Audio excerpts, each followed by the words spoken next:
All right, in this video I'm going to be talking about cylindrical coordinates and their definition. And I will not be doing any of the integrals involving spherical coordinates. This is just the definition of the coordinate system so that, if you needed to run an integral using spherical coordinates, you would actually know what the coordinate system was. Okay, so I'm going to start out with the definition of the coordinate system. And we're going to let P be a point in space with coordinates x, y, and z. And I'm going to say this is... Before I actually start in, okay, spherical coordinates, it's going to help us map something from a spherical point of view. But y'all are used to a coordinate system on Earth, latitude, longitude. And so you say you only need two numbers to describe the position of something on the surface of the Earth. And this is going to have three coordinates. And the reason that this has three coordinates is that we're going to allow the distance from the origin to change. Whereas on the surface of the Earth, you are,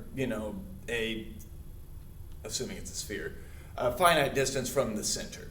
Okay, and so it's always the same distance around it. So it's kind of just implied is that there is a distance on the spherical coordinate system that we use for Earth. It's just that distance is always the same. All right, so we're going to define rho to be the distance from P to the origin.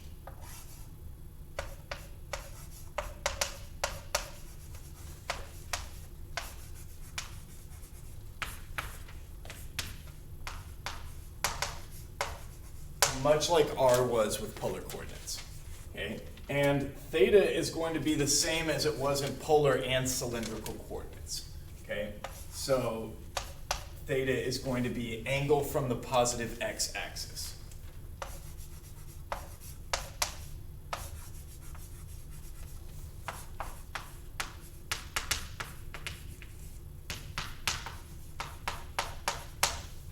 Okay.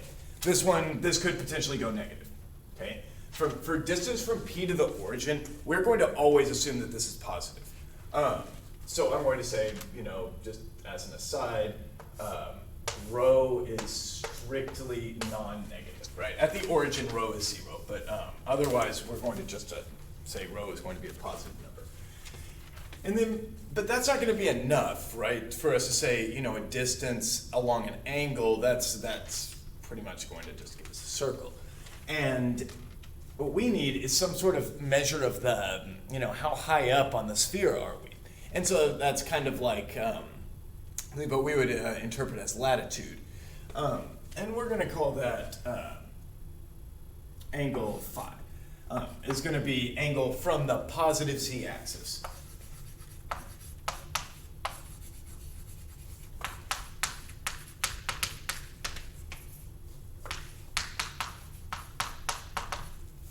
And then I'm also going to say that if you think about it, I don't have any long enough chalks or anything, but say, here we have the North Pole, the very top of the sphere. We can measure all sorts of angles down from there, but all the way down at the South Pole, that's going to be pi, right? That's going to be as far as it goes. But if I were to go farther than that, for something bigger than pi, I'd basically have swung back around and I could measure that with an obtuse angle. So what I'm going to say is that phi is going to be strictly between 0 and pi. Okay. So 0 less than or equal to phi less than or equal to pi. And just so that we have, not too many names for the same point on the sphere, or in the spherical coordinate system. All right. Now, I'm going to pause the recording real quick and start to draw in the diagram of this point P. I'm going to try to derive for you the formulas for x, y, and z in terms of rho, theta, and phi, or the formulas for rho, theta, and phi in terms of x, y, and z. That's going to be kind of the bulk of this video. And so I'm going to draw the diagram real nicely so that it looks good. All right, so notice I've drawn this one kind of with the positive x, y quadrant in the foreground. This is not how I usually draw three-dimensional things, but did it for this one. I've put in point P and I've projected P down onto the xy plane. So I am assuming that P is in the first octant, but without any sort of loss of generality. So what I'm going to do, I'm actually first going to write something about rho, I'm going to kind of just take advantage of some things that we already know about distance from 2 points in space. We know how the Pythagorean theorem works in space, and so I'm going to actually just say that rho is equal to the positive square root of x squared plus y squared plus z squared. Okay. And we've actually seen so far in multivariable calculus that this type of object can be very difficult to carry around with us. We saw that when we were looking at vector valued functions and we were computing the unit tangent and the unit normal vectors. That, you know, if we had something like this in the denominator and we had to take the derivative of it, it got really unpleasant. But imagine if this was just one variable, right? This is something that could be easier to work with. And notice I did not say that rho squared is x squared plus y squared plus z squared because I am strictly assuming that rho is not negative. So I can say rho is the positive square root of these things. Okay, now I think I'm going to need to start drawing in some lines on this diagram. So what I'm going to do is, I'm going to go in and I'm going to, maybe I'll use some color here. I'll use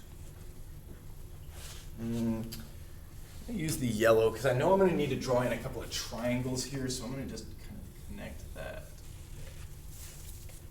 And that should not have been, it looks like a straight line. I wish that had not been the case. Maybe I'll make it dotted so it's more apparent. That's what I mean. All right. And, all right, so, yeah, that's all right. This is distance rho. So if I want to find out what my angle theta is, I'm going to need to start to consider what's going on in the xy plane. So I'm going to come down and I'm going to make a right triangle out of rho, this z distance, and this line.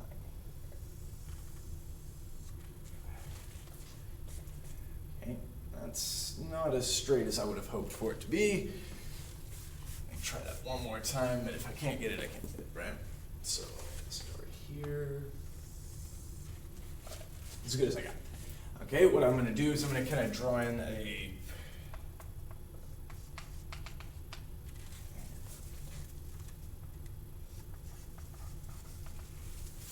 to demonstrate my x and y distances. Okay, that's actually all right, but that would be better. Okay, so this is going to be y, and this is going to be x. Okay, I can see it. It's starting to take shape. And this is theta. All right, so, and meanwhile, while I'm at it, I might as well label this angle phi.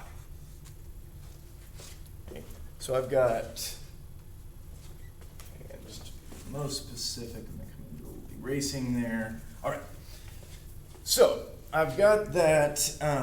I think you can pretty clearly see that tangent of theta is still going to be y over x. Okay, maybe I'll label this over here also. This is x, and then that distance is y.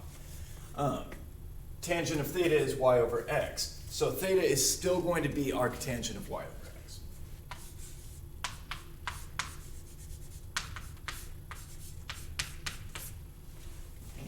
And then rho, that's going to be kind of an interesting one. What I'm going to need is, I'm going to need to look at this triangle right here. And so this is going to be the first of a couple of triangles that I'm going to draw and have you really consider. And so I'm going to color this one in green. Let's see.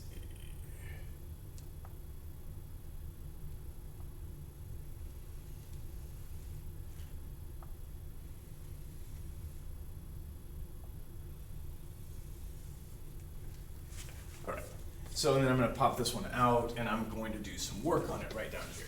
So I've got it like that, where this is phi, this is z, and this is rho. Okay.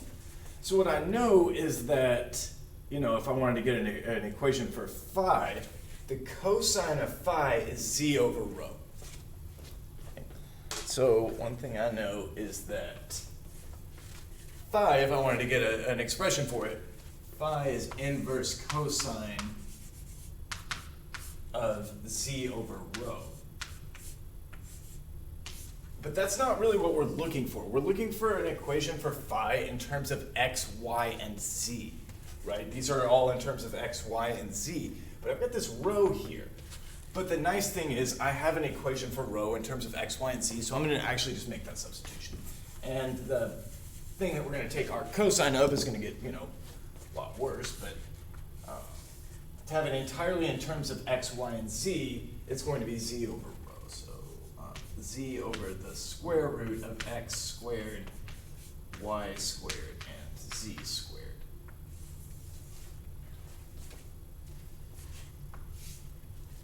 Okay. So that's our formulas for going from x, y, z to rho theta phi. Okay. The next triangle I'm going to want you to look at is going to be the one right over here, and maybe I'll color that one in red.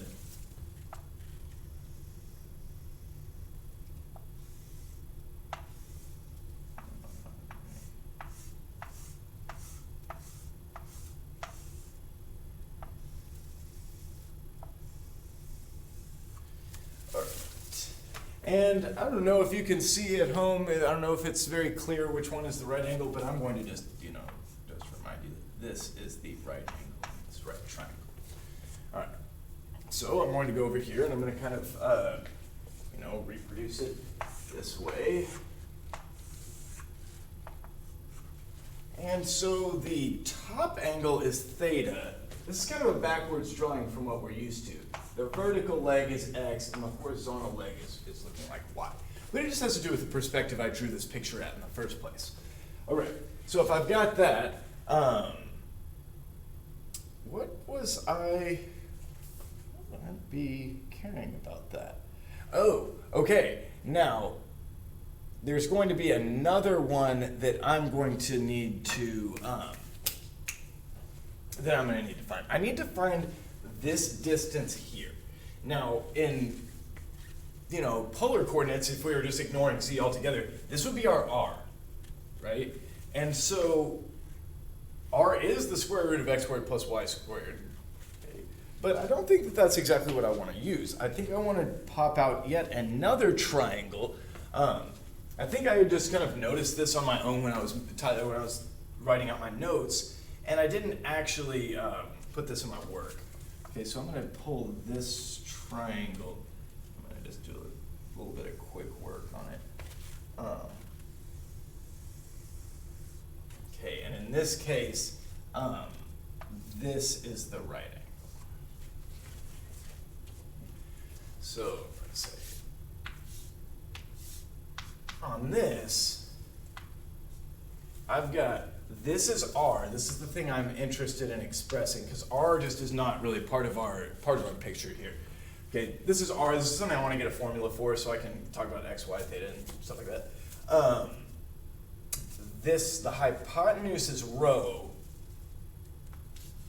and the height is z. Okay, so that means to me that r is going to be rho times the sine of phi. Why is that?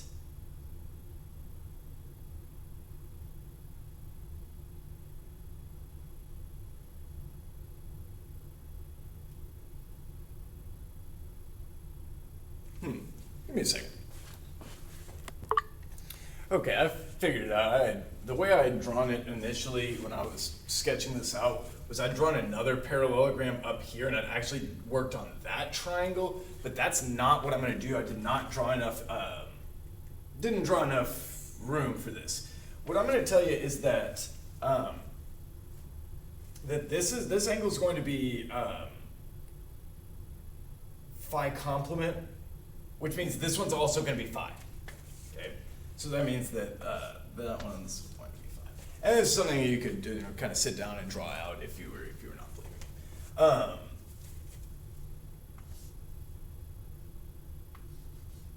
And then now this makes sense, what I was saying before, that r is equal to sine of phi scaled up by rho, right? Because sine of phi is r over rho. So I can multiply both sides by rho and say r is rho sine of phi. So r equals rho sine of phi. And that's something I'm going to use here in a second. Okay, now over here, on this one, the hypotenuse is rho sine of phi. Okay, now we're in business. Okay, so if I'm trying to get a formula for x in terms of, hold on, I said the wrong thing. This is, again, both of these should be phi's, not thetas. Goodness, that's not good.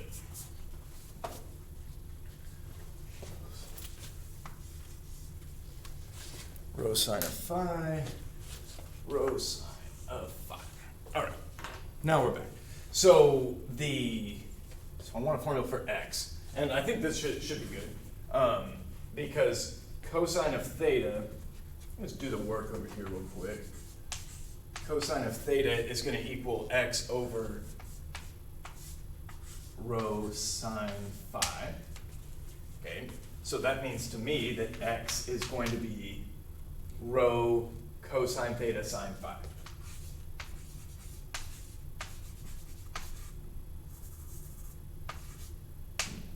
Okay. And then I'm going to do the same thing and say that sine of theta is going to be y over rho sine phi.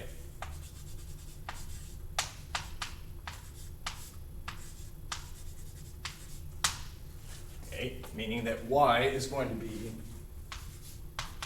rho sine theta sine phi. And then if I wanted z, hold on, z is going to be, I can use the green triangle, right? It's just going to be rho cosine phi. Let me make sure that, yeah, rho cosine phi. Based on this diagram right there. I'll be honest, I can never remember the z equals rho cosine phi. But the reason I write it like this is that this is pretty much polar with a sine of phi attached to it. Okay, and that makes it kind of easy for me to remember. I don't know about you. And then, just a couple of things that I want to, mention as an example of curves. For the most part, we're going to be interested in doing spherical things. And, if you're taking a calculus-based physics class, you understand the importance of spheres to that. So, I'm just going to say, for a couple of examples. And spherical coordinates, the equation of a sphere is just going to be rho equals some number. Okay. We could also have a vertical half plane that runs through the origins at some kind of angle. Okay.